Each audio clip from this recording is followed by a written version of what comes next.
United Nations environment programme ഖരമാലിന്യ സംസ്കരണത്തിൽ മാതൃകാ നഗരമായി തിരഞ്ഞെടുത്ത കേരളത്തിലെ നഗരം ആലപ്പുഴ. വിശപ്പുരഹിത കേരളം എന്ന ലക്ഷ്യത്തോടെ ജനങ്ങൾക്ക് സൗജന്യമായി ഭക്ഷണം നൽകുന്നതിനായി ജനകീയ ഭക്ഷണശാല ആരംഭിച്ച ജില്ല ആലപ്പുഴ. ഇന്ത്യയിലെ ആദ്യ സോളാർ ക്രൂയിസ് വെസൽ പ്രവർത്തനമാരംഭിക്കുന്ന സംസ്ഥാനം കേരളം, ആലപ്പുഴ ജില്ലയിലാണ്. സംസ്ഥാനത്തെ ആദ്യ ഭിന്നശേഷി സൗഹൃദ എംപ്ലോയ്മെൻറ്റ് എക്സ്ചേഞ്ച് നിലവിൽ വന്നത് കായംകുളം. പ്രീവിയസ് ഇയർ ക്വസ്റ്റ്യൻ ആണ്. നെല്ല് ഗവേഷണ കേന്ദ്രം സ്ഥിതി ചെയ്യുന്നത് മാങ്കൊമ്പ്. ഇതും പ്രീവിയസ് ഇയർ ക്വസ്റ്റ്യൻ ആണ്.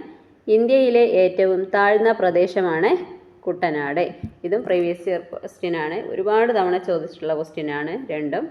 പിന്നെ അതുപോലെ തന്നെ സംസ്ഥാനത്തെ ആദ്യ ഭിന്നശേഷി സൗഹൃദ എംപ്ലോയ്മെൻറ്റ് എന്നുള്ളത് അതും ചോദിച്ചിട്ടുണ്ട്. പ്രീവിയസ് ഇയർ ക്വസ്റ്റ്യൻ ആണ്. അപ്പോൾ എല്ലാം നന്നായി പഠിക്കുക. Thank you.